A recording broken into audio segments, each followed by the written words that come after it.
Let's get into the real. Black Americans still stuck in what many are calling economic tethers. It's not just about jobs or money.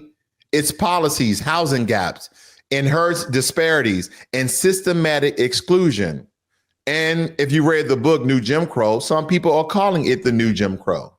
Just dressed in business casual, the chains are invisible, but they're still tight. What we're talking about are tethers that are limiting Black American economic ascendancy and how a lot of these chains are quite invisible. We need to end xenophobia. And the graphic that you see on your screen here, ladies and gentlemen, the people who are in chains are Black Americans. The Black people in the background are African and Caribbean immigrants.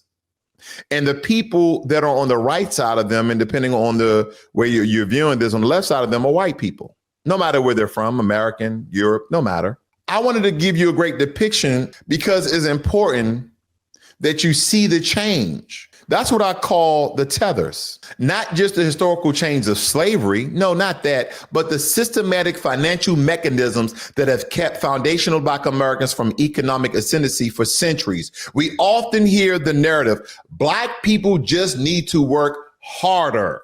Just make better choices. Go to school. That is what we hear all the darn time.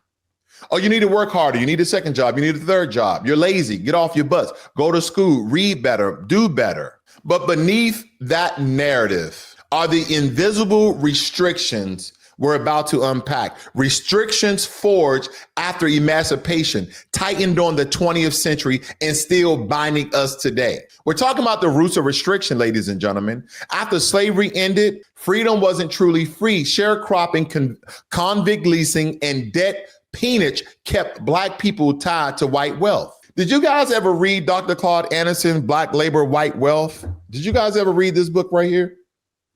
This is a really good book, no less. And as I told you, I wanted to show you this a couple books to show you some of the research I've done, the books that I've read. Let me show you this very quickly. Here's a great book, The Origin of Capitalism, okay, by Ellen Wood. Here's another book, A Brief History of Neoliberalism by David Harvey. And if you want any of these books that I'm showing you here today, ladies and gentlemen, just leave it in the comment section with your email and I will email it to you.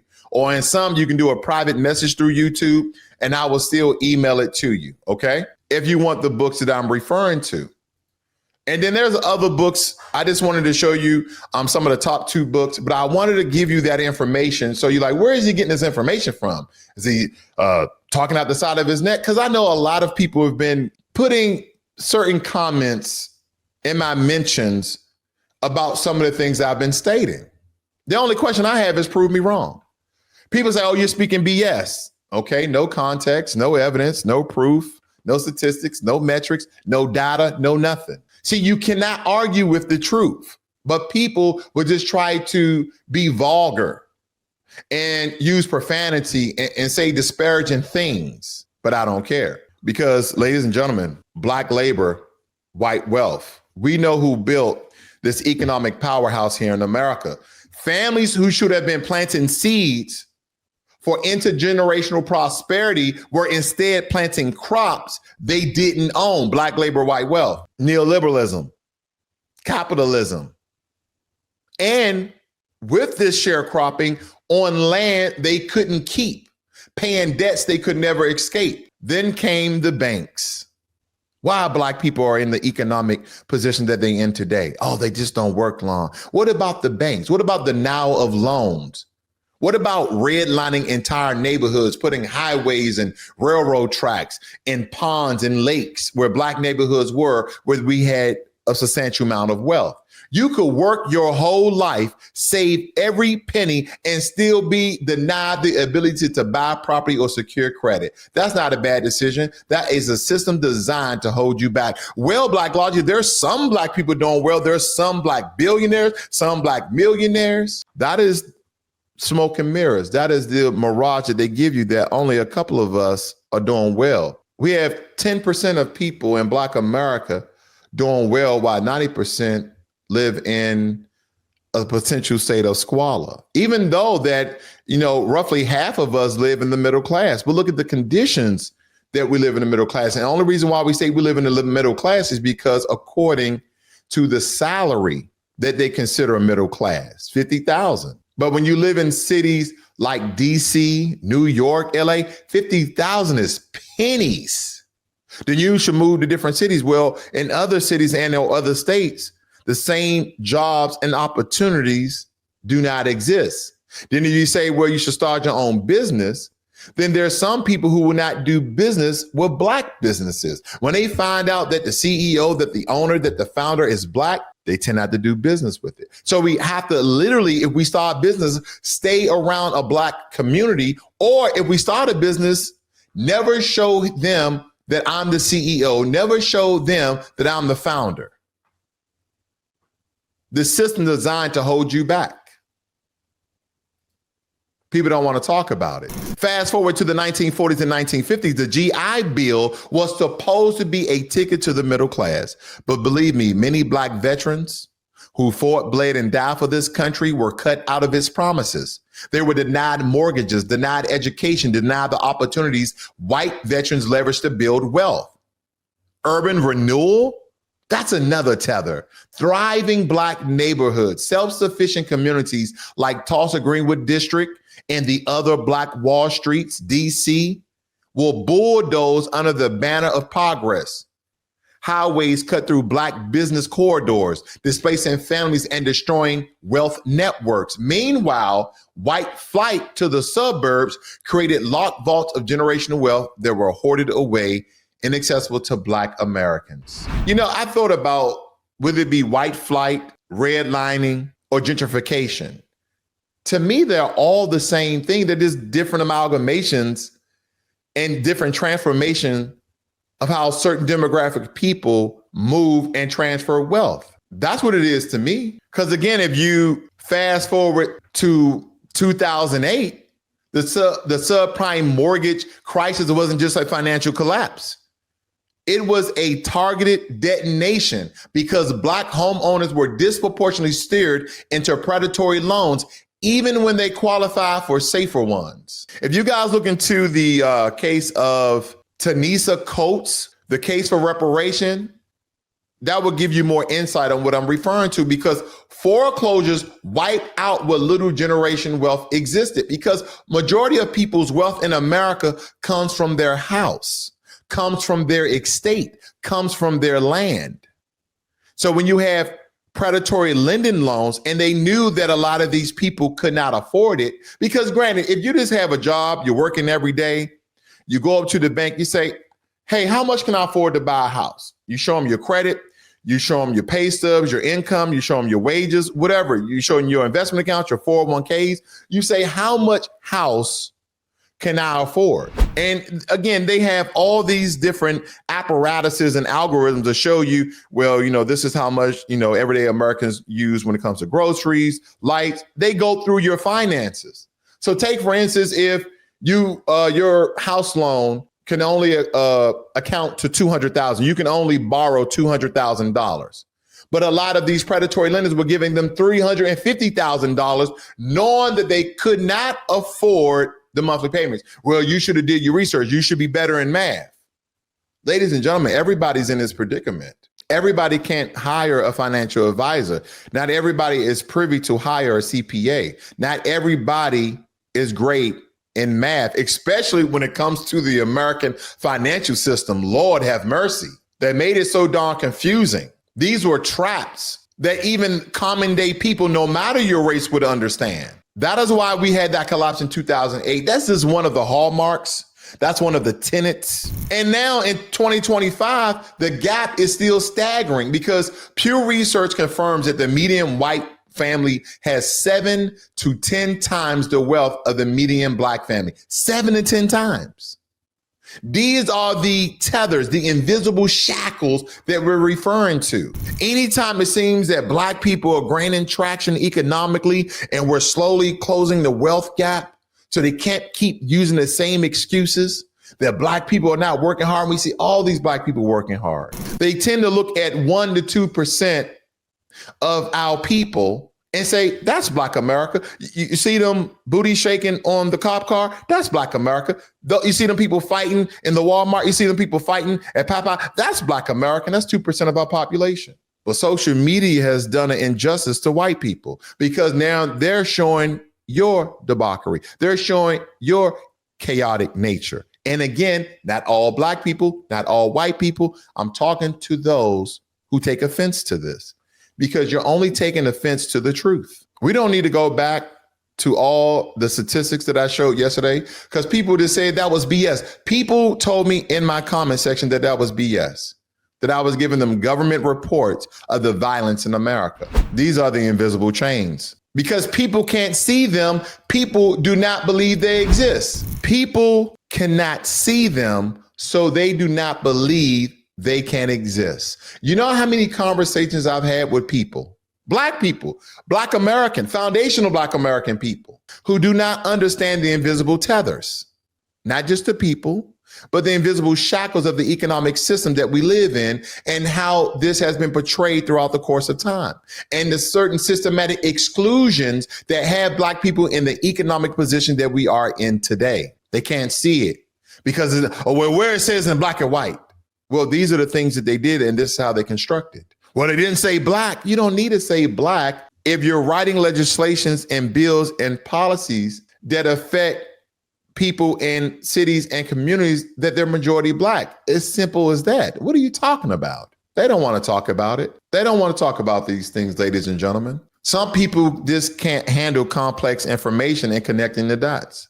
No one sees like we have the propensity in nature, and even if you're taking, let's say, an IQ test or a test about patterns, majority of people can follow patterns, can make out a pattern, something that looks like a face, something that looks like a line, something that looks like a shape in nature or an animal. The way we look at the stars, oh, that looks like a horse. Pattern recognition. Why are we not following and connecting the dots? It's a pattern. The only thing you need to go back, I mean, you can go back as early as slavery if you want to. You can go back, you can go far back as slavery, but you don't even need to go back to the early 1900s and see the progression in economic building that Black Americans had. Then see what occurred where the economic, the economy of the Black community dropped and tanked and bottom out. And then we had to start up again. Then look at some of the Black Wall Streets that we've had around the nation and then what occurred and how that was destroyed. Matter of fact, I'll give you one footnote. I'll give you one piece of evidence. And matter of fact, I'll do this right now. And if you guys want to do your research, these are accounts that I did not make up, but I'll provide receipts and invoices. An outbreak of racial violence known as the Red Summer occurred in 1919, an event that affected at least 26 cities across the United States of America. Look up the Red Summer of 1919, the race riots.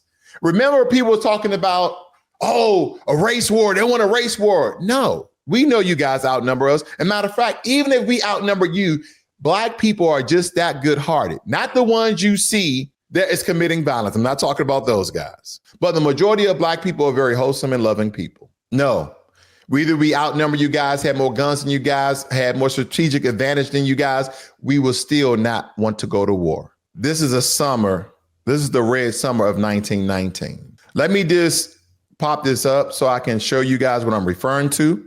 American servicemen returned from the First World War only to find a new type of violent conflict waiting for them at home. An outbreak of racial violence known as the Red Summer occurred in 1919, an event that affected at least 26 cities across the U.S.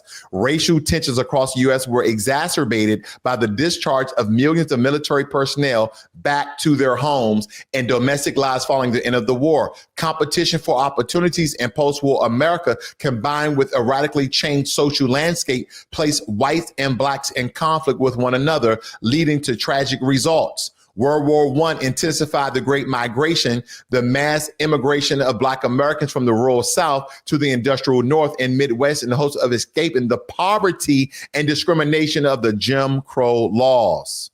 By the summer of 1919, approximately 500,000 Black Americans had resettled in northern cities. In many cases, northern whites, many of them newly arrived immigrants themselves, did not welcome Black newcomers. They were immigrants themselves. White, that's why I say it doesn't matter. The picture that I showed you guys of the white people in the background, it does not matter what country they're from, whether it be America or immigrants. They were still being discriminatory and racist against Black folk. It does not matter. White supremacy reigns supreme worldwide. They do not care. This is a worldwide system. Whether the war ended, many returned servicemen resented that their vacated jobs, listen, had been taken mostly by Black Americans. Black laborers have already suffered from a negative reputation in the white working community for their use as low-wage earners, strike breakers, or scabs. So Black Americans were the first scabs who would keep factories in operation while the employees went on strike. The situation was made worse in the aftermath of the Russian Revolution of 1917. Many officials and others with little or no evidence suspected Black workers of being pawns of Russian oligarchs. Ladies and gentlemen, are you connecting the dots here? Did you guys miss it? Now, I'm just going to read it once more and we're going to move on, I promise. But I want to make sure you guys connect the dots here. When the war ended, many returning servicemen, let me highlight this, okay, and blow it up even more in case you guys are on your cell phones.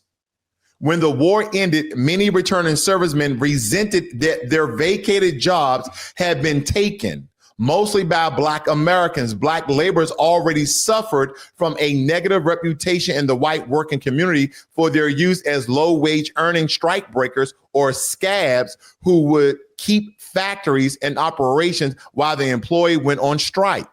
The situation was made worse in the aftermath of the Russian Revolution of 1917. Now, granted, calling Black people scabs is already a racist term. Scabs are formed after a wound, and scabs are usually Black. See, scabs. I digress, but the point I'm making here is they returned back from war to find Black people had their jobs and that they were working for lower wages. Then why didn't the white businessmen fire these Black people? Again, why didn't the white businessmen fire these Black workers and give the white men their jobs back? Because of money, because of capitalism, because of economics, because they were making hand over fist 200 to 300% more. Because if I was paying you $5, we're talking about the early 1900s, okay, I may be off a cent or two. If I'm paying you $5 an hour and I'm paying this Negro $1.75 an hour, then why in the hell would I hire you back?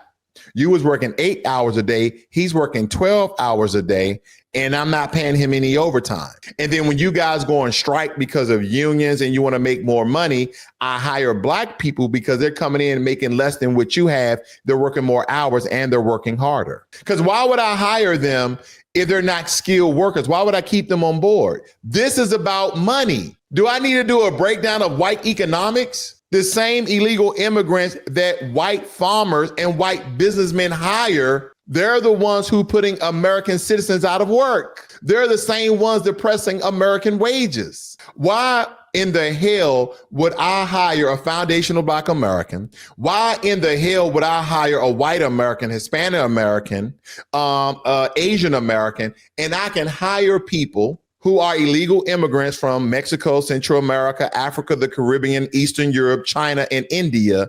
They're going to ask and take far less than you American citizens. They've been doing this for hundreds of years, and they use the people as pawns and they divide us as such. Come on now, connect the dots. It says it right here. They said that they took the jobs. No, they didn't. They were offered the job. And what these businessmen were going to do. All the good old boys went to war. The only people they had left because at a certain time in American history, they wouldn't allow a great many of us to join and fight for our country. They wouldn't allow us to do it. But we had some Black soldiers, Black Marines, Black soldiers, Black sailors, Black airmen, airwomen and such. But we still had a large population back here looking for jobs, still working on plantations. So when the good old boys left the factories in the industrial north, we did the great migration. Like I say, there's jobs up north and we can get the hell out of the South because of Jim Crow. And then some tethers, oh, you guys flee. We flee to a different part of our country. You guys flee from your country. And you're the majority of your country. And you control your own government. It's the difference. We can use the word flee. It's okay. These are the invisible chains. And these are the tethers exposed. Now let's add another layer. Immigration. All immigrants, legal and illegal, depress wages by increasing labor supply, because the National Academies of Science have shown that immigration can lower wages for Native workers in similar industries, mostly those without college degrees. This is where we are, ladies and gentlemen. Now, for foundational Black Americans, this isn't just economic theory, it's lived experience. From the Great Migration onward, Black workers fought for industrial and service jobs only to see wages undermined by waves of cheaper immigrant labor. George Borges, Harvard economist, has documented how immigration disproportionately harms Black employment and earnings. Today, tethers take the form of immigrant competition in construction, hospitality, and service industries, as well as factories and distribution, sectors where Black Americans historically sought opportunities. These workers aren't just competing. They're not just competing. Many are actively undercutting wages, sabotaging access, and displacing Indigenous Black labor. There's nothing that you can say to prove me wrong. There's only racial slurs and white supremacist ideology that you can use to try to debunk the truth and fact over fiction. We had leaders like Dr. Martin Luther King. He warned us of this in 1965, testifying even before Congress, no less. He called for protecting Black employment before opening the doors to large waves of immigrants. Dr. Claude Anderson did this. Dr. Martin Luther King did this. Malcolm X did this. John Henry Clark did this. All of these people came out and said the same things. Dr. Cress Wilson talked about this. How immigrants will basically replace foundational Black Americans, now even American citizens. And yet policy went the other direction with the 1965 Immigration and Nationality Act. And the result of that act, unfortunately, Black Americans had some help in that, because we thought that would be reinforcement, but we were wrong. Our ancestors were wrong, but we understand the strategy. But the result of that Immigration and Nationality Act of 1965 resulted in more tethers. Let's bring them all in. We got more tethers. So when we talk about tethers, we're not just talking about laws from a century ago. We're talking about policies and pipelines today that keep Black Americans locked out of economic mobility, while newcomers often leapfrog into positions that should have gone to us. I want you guys to think about all of the Seneca Valley jobs. I mean, now they're all over the place because Elon Musk, he moved to Texas. People are moving all around the US. But all of these tech jobs, instead of investing inside of urban communities, instead of investing into foundational Black American communities, instead of investing in white American communities to push our children into tech jobs, software coding jobs, computer literacy jobs, coding jobs, AI jobs. No. What we'll do, American businessmen, that is, we'll just go over to India and hire cheap programmers, coders. We'll just hire them cheap. We'll bring them over here. We'll give them like 110. They probably should make $250,000 a year, but we'll give them 110. And they can drive their Teslas, they can drive their electric cars, and they'll live a great life. They'll live a great life better than they would in India. Yeah. Let's just depress the wages of American citizens and replace all of the tech jobs, some of the doctors, some of the lawyers, with people from other countries. It's just cheaper. It's just cheaper. That's how you leapfrog people. So what do we do? That's the question. What do? We break the tethers. That means real policies, reparations, targeted investment, and equitable credit systems that correct history's theft. It means building our own community wealth, supporting Black-owned businesses, teaching financial literacy, creating cooperatives, and demanding protection for Black workers from wage depression caused by unchecked immigration. That's how you break it.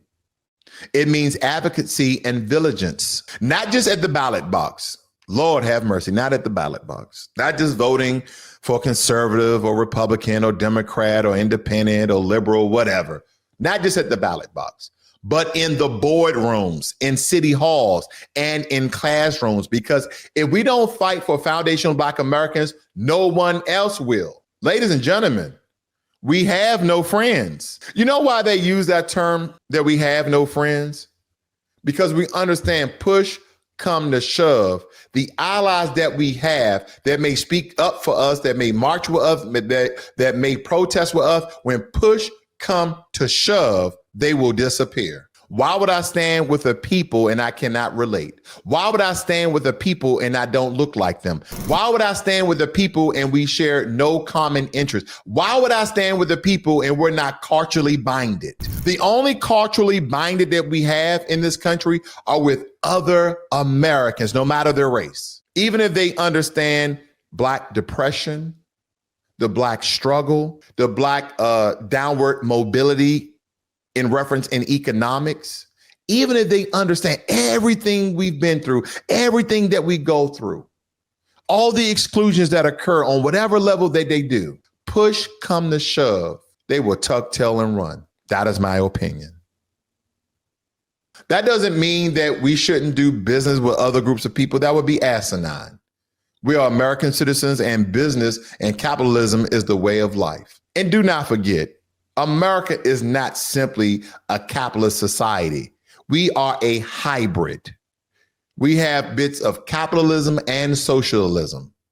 Just look at all of the government programs that fork out money to different groups of people, especially immigrants. Here's the truth. Until these tethers are cut, and again, if you guys are just tuning in, I'm not just talking about people when I'm talking about tethers. I'm talking about the invisible tethers as well. When we talk about the economics of foundational Black Americans, okay? There are systematic tethers that people can't see that happens within the system that prevents us from moving upward when it comes to economics. And I'm talking about tethers from other countries. Black Americans, we are running a race we were never meant to win. But the movement, we exposed them. The moment we expose them, and the moment we name immigration, redlining, predatory lending, and suburban hoarding as the chains they are, we reclaim the power to break free. We have to expose these things. We have to call it out. We have to go to the courtrooms. We have to go to the lobbies and be lobbyists. So I'll leave you with this. Are you willing to see the chains for what they are? Or are you just going to continue to believe in that they are invisible and that there is no change at all, that I'm just making excuses? I'm making excuses for us to be lazy. I'm making excuses for us not to go to college or go to trade or start our own business. I'm just making excuses like these things don't exist. No matter the amount of information I've had, no matter the amount of books that I've read with statistics and evidence and proof, no matter, are you willing to see the change? And more importantly, are you ready to help break them? There are certain questions, but that's the only one I have for you.